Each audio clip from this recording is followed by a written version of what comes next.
We are excited to share this grade 2 chat with you.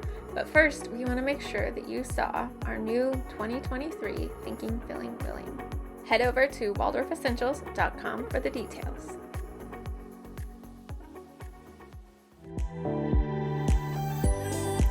I'm Melisa Nielsen, and welcome to 2023. We're going to be doing our podcast in a two-piece format. So the first piece will be here on YouTube or on the podcast platform where you can listen to it for free. And the second piece, which is a deeper piece, a little more like going behind the scenes with Melisa a little bit. How do I actually apply these things in my life? And sometimes some juicier content. That is going to be available on our Patreon.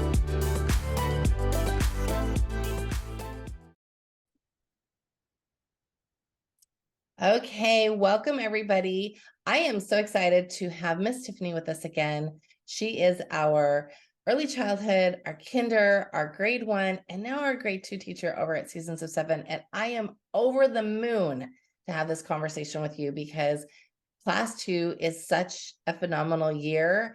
And well, they're all phenomenal, but I really love what we're doing in Class 2. So I'm going to give you a minute to introduce yourself because I want you to talk about all of the things that you do. I know you are a part of the Waldorf early childhood education space and all of that. So talk about what you do. Yes. Well, once I dove into Waldorf, I dove in both feet first, and I'm in all the things with my 4 children and with my own growth and development in the Waldorf education space. So I am part of Seasons of 7, which has been an amazing opportunity the last 3 years. I can't believe we're going into our 4th year. It's insane. It's so crazy. It's been such a journey, such a blessing. And yes, I've followed one of my own children up through this now grade 2 space. But I also have, really immersed myself in early childhood for a long time. I am on the board of Lifeways North America, which is an early childhood space. I help to teach at a cottage school, homeschool co-op locally, and then of course homeschooling my own 4 children.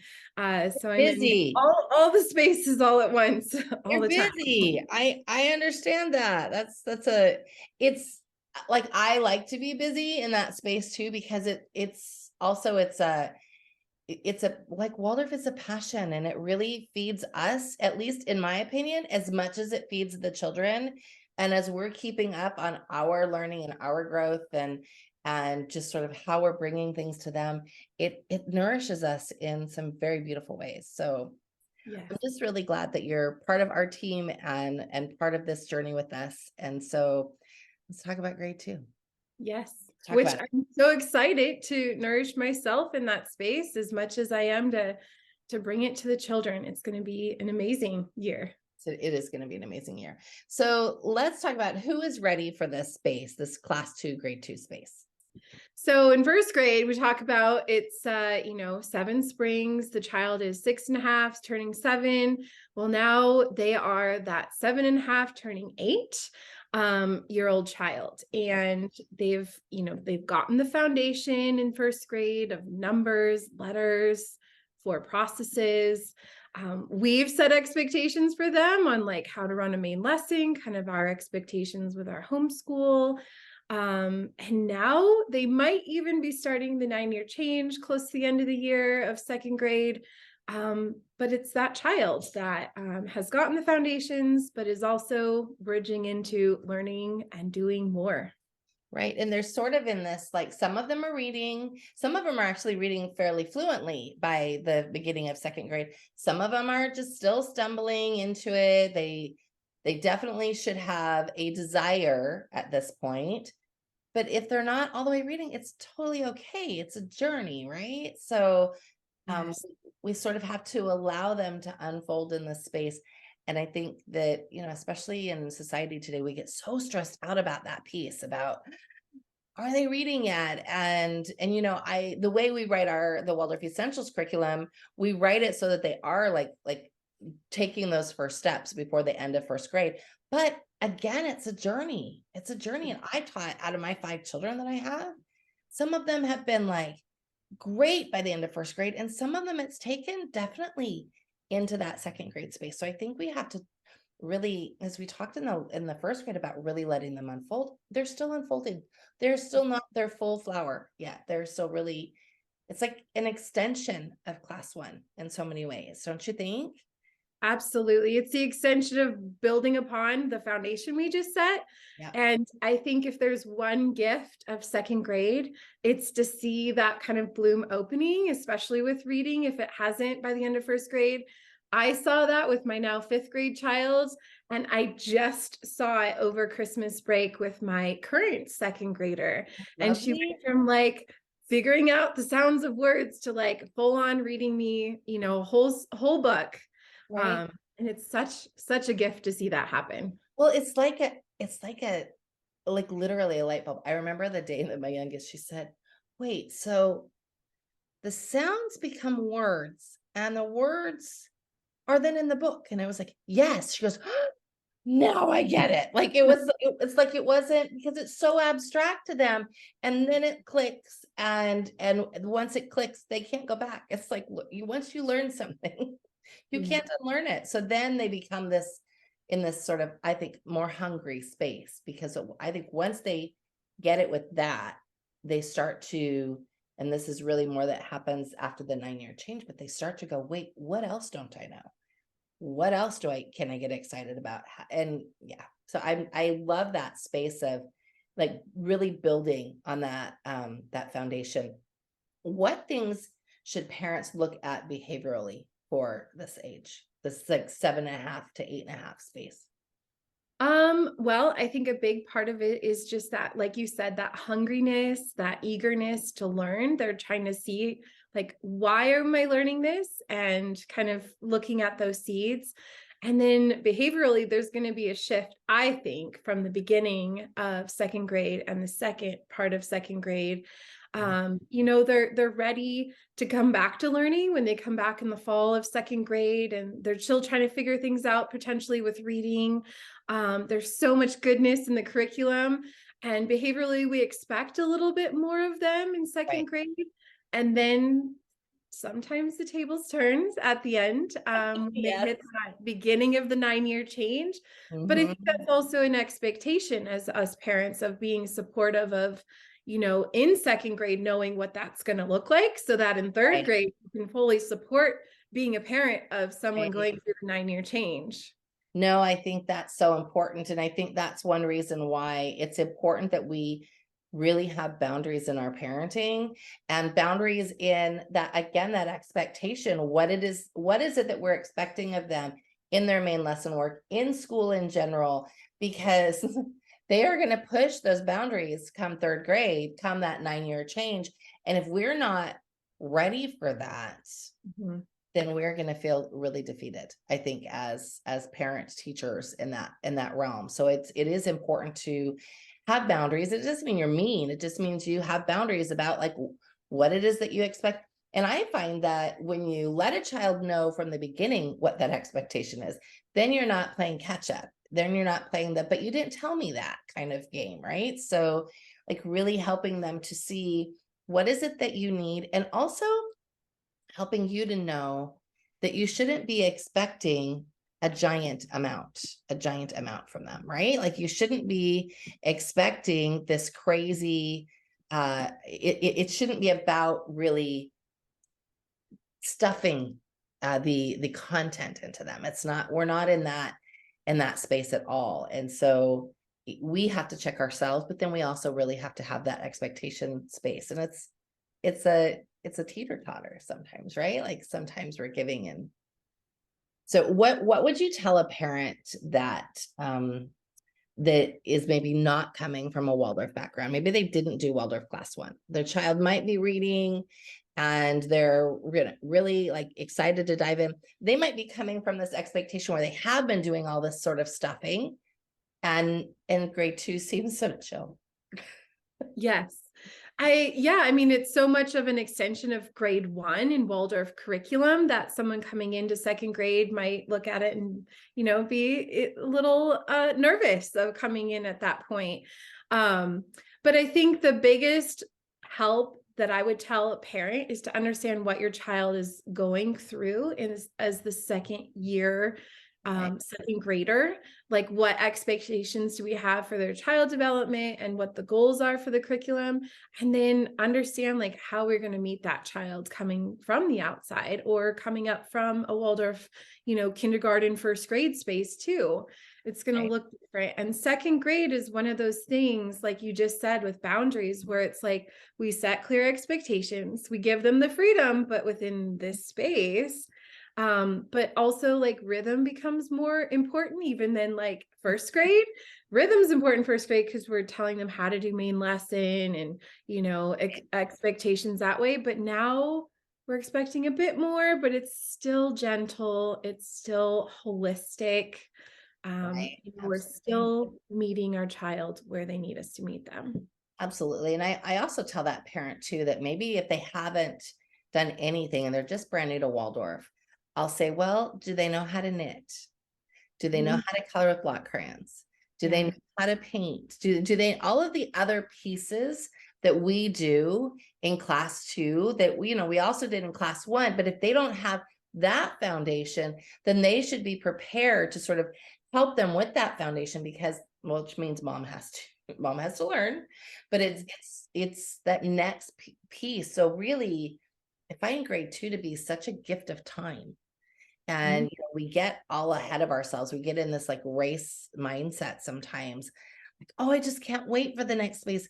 But you're going to have to like pull the reins back on yourself, I think, because if we get ahead of ourselves, then, you're going to get burned out. You really have to allow this sort of space of, all right, well, we only have to do this much right now. So what do we get to do? We get to go explore in the afternoons. We get to, spend more time at the library, more time in nature, more time doing those other fun pieces that aren't going to be quite as easy in the grades where you've got more academic work. Absolutely. Absolutely. It's the gift of time, as you mentioned. Second grade still has time to play and be a child and be out in nature and do fun things and learn as a parent who's supporting that child. Absolutely. So the general content for class 2, so the literature content, what do you see as the most important part of the literature content? Because we've got these fables that are very different from fairy tales. Maybe you want to talk about that. What is the difference between a fairy tale and a fable? So go ahead. Yes. So there's so much goodness in grade 2, as I said, with like literature, and that's going to be your fables, your nature stories, and your saint stories. And fables differ from your fairy tales because they give the child a moral of the story without us telling what the moral of the story is. We don't ever want to tell them the moral, but it gives them that space. Never give them the moral. Let them kind of think, digest it. But it gives them the opportunity to really like look within themselves as someone who's now meeting the world in a different way. They give their archetypical images of things in grade 1 with the fairy tales of the witches and the wizards and the princess and, all these archetypical images that are still good for the most part. But fables tell us that little bit of trickster and that little bit of like, the lower snarkiness, right? That little bit of snarky that's sometimes there, that child of 8 is really like trying to figure out that piece. And I have to laugh.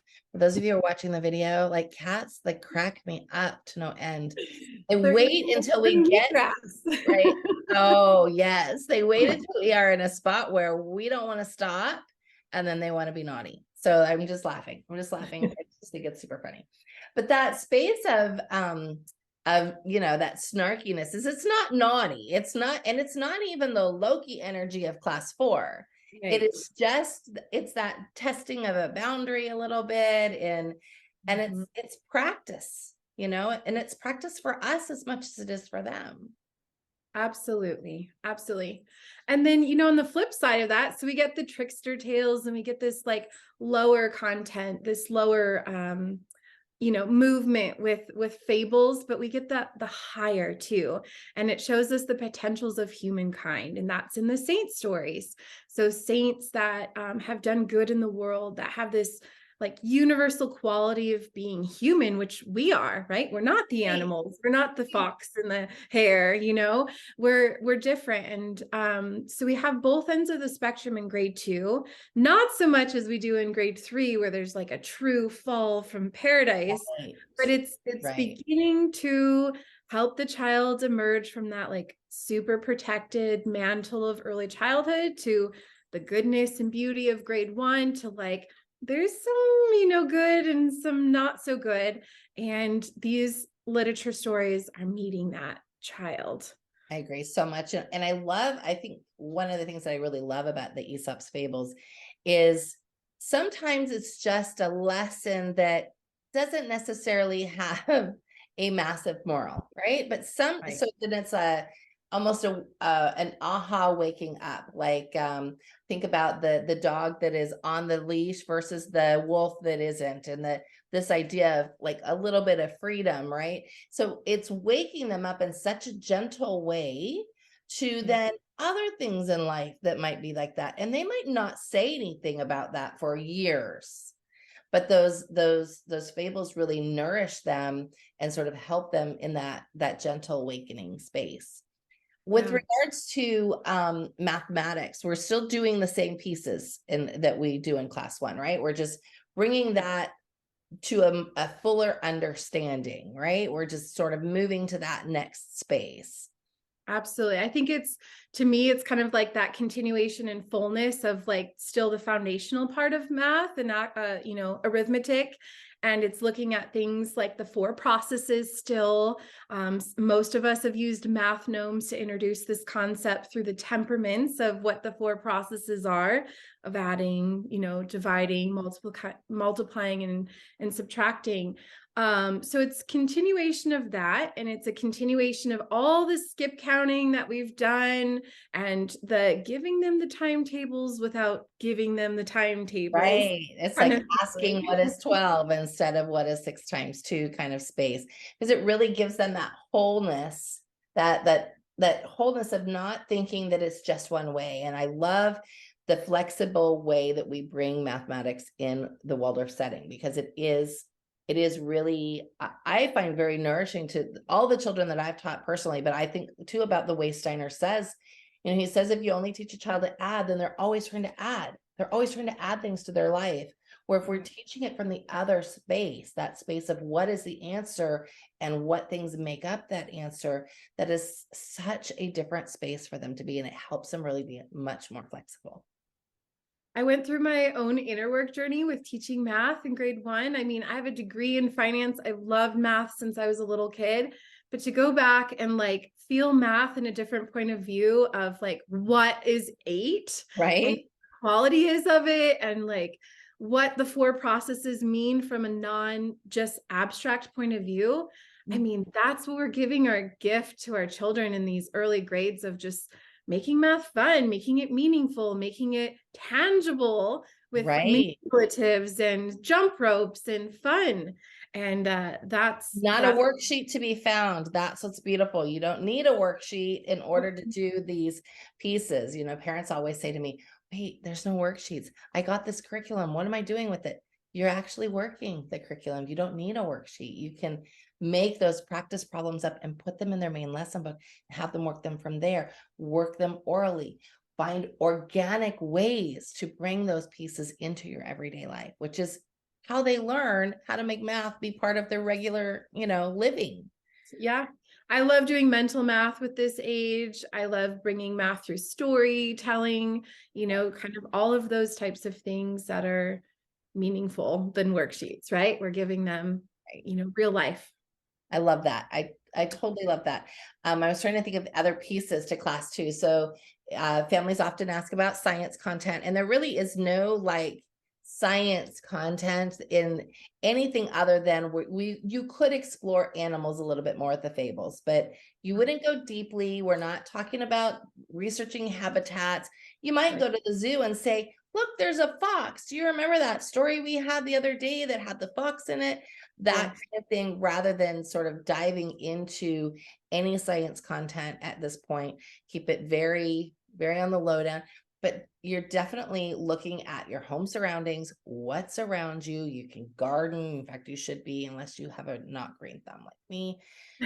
I raise children. I don't raise plants. So plants and I are not friends. Every time I have a child that is in 3rd grade, my husband's like, why are we killing plants again? Like, why? That's funny. It's not my thing, but I encourage other people to do it because maybe they will find that it's their thing. Yeah. But we want to be in the space of helping them to see and understand their home surroundings. So you might have them memorize their phone number or your phone number, because many people don't have a landline. We did that in 2nd grade and we made up a little song to it. So now she always knows what dad's phone number is, because they don't have a phone. And so you want them to be able to know what their home surroundings are, know how to get a hold of you if they need to. The home surroundings, aspect of nature, and also just observing nature right there in front of you. And we do that in kindergarten, we do that in 1st grade, just like, what are the signs of spring right now and what are we noticing? So nature and science in 2nd grade is really like, it's what we're naturally observing. It's what we're seeing in our environment. It's what we can put our hands on, put our hands in the dirt. And that's what's meaningful for them in this year. I agree. And Steiner really talked about that. That's the science piece from this lower space, is what is around us. And that's really, the nature table should be a reflection of what you've got around you. So, you're going on walks still, bringing things in. You might have to have like a rock limit. We have to have rock limits. Like, you can't bring all 6 of those rocks and all of those sticks in the house. Yes. But you can bring 3 of them. And then tomorrow they have to go back outside or whatever, but I remember in this, when we did 2nd grade last time, we lived near the ocean and we would go and, oh gosh, please don't send me any hate mail about this. We would go, we would take a jar and put water in it from the tide pools and invite a few snails to come just for the night.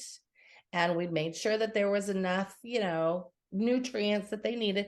We'd bring them home and observe them. We'd watch them, draw pictures of them, and then take them back the next morning. It was part of like our rhythm. Like, who are we going to invite to come and there'd be interviews. There'd be like a whole tide pool full of snails. And the children would be like having interviews with the snails. Like, would you like to come home with us? Just for a night, and then you can come back. It would be this whole fun space of them really just diving into the nature that was around us. And you can do that with anything. Don't bring home big animals, but you can bring home plants and rocks and sticks, of course, but it does become a fun space because they are just really waking up to the world.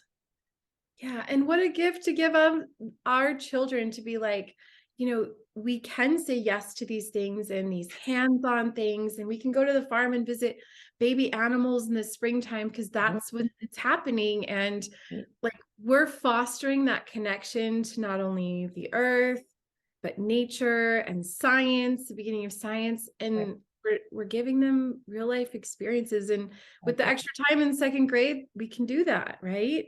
No, I agree. And it really does prime them for what's coming, because class 3, we're doing farming. Class 4, we're talking about man and animal. So you are, layering these pieces. We talk about Waldorf sort of being a spiraled curriculum where you are continually coming back to that content in some way each year, or at least each epoch in the child's life, so that they're getting those layering pieces. So don't worry about class 2 being little low on the content, because it really isn't. Dive into the artistic pieces, dive into the fun that you can have, and dive into a lot of different stories too. I think there's so many different stories that really work with this age group, and we're going to talk about that in the second half of our podcast here. So we're going to actually pause. I think that was everything that we were going to talk about. Talked about general content. Was there anything with content that you think I missed? Form drawing is still a really big. Oh yes, form drawing is so important. Yes, so important. Really good letter formation is another thing. We want to give them the good habits now, because we're going to be teaching them cursive soon. The number patterns, the skip counting, like so much of that is just so big in grade 2. Yeah. I really like what you said about letter formation, because I think that form drawing plays such a big part in that. Often parents will say to me, oh, I'm just going to skip that part, or, oh, I haven't done that part. Like, form drawing is unique to Waldorf, and it is a pre-writing and continual writing skill as much as it is a spatial awareness skill, getting both sides of the hemispheres of the brain to work together. And it really does help with drawing later, with geometry later. There's so many pieces that, form drawing is really important for. So definitely do not skip form drawing. And if you're coming late, you did not do class 1 form drawing, you're going to want to really check out those forms. In our curriculum, I tend to do like a review of the last year's forms at the very beginning. So you'll have that piece, but don't skip form drawing. I think form drawing is super important and really something that will help them with that letter formation and help them later. And you're right, cursive is coming, class 3. Are you doing cursive in class 2 or class 3? Some people do 3 and some people do 2. Class 3 is the plan for cursive. I think, if we're staying true to Waldorf and, bringing our child up through not, being an avid reader first day of first grade, they're still there at that, heaven to earth stroke of, creating letters. And we want to really drive that in. And form drawing, as you said, gets them into their body a different way, with spatial awareness, with memory, retention of these letters, and then, movement does the outer body, right? Which will serve them when they're ready to do, cursive, right? They'll be more in both spaces. And it's one of those things that often parents, that if you don't understand Waldorf, you're like, you want to argue because you don't understand, but you really have to look at it as like the vitamin that you don't know is working when you're taking it. You're taking it today, but it's not working. You can't see it tangibly working today, but you know what happens if you go a week without it, kind of thing. So it really sort of builds as they go through the curriculum. So I think form drawing is really important. So thank you for saying that, because I would have forgotten about form drawing. Okay, so we're going to take a quick break here and invite you to come and listen to the rest of us over on our Patreon. The Patreon content is going to be a deeper dive into story content, some thoughts about, saint stories if you're really worried about them, what they're doing and helping your child through this grade. And then also we're going to talk about stories from other cultures and sort of the nitty gritty of the lovely 9-year change. We're going to talk about that piece to prepare you a little bit for class 3. All right. Find our Patreon at Ariel's Light. What is our Thinking, Feeling, Willing program? It is your roadmap to a successful Waldorf homeschool journey. Gain the confidence you need to be the teacher your child wants and transform your homeschool experience.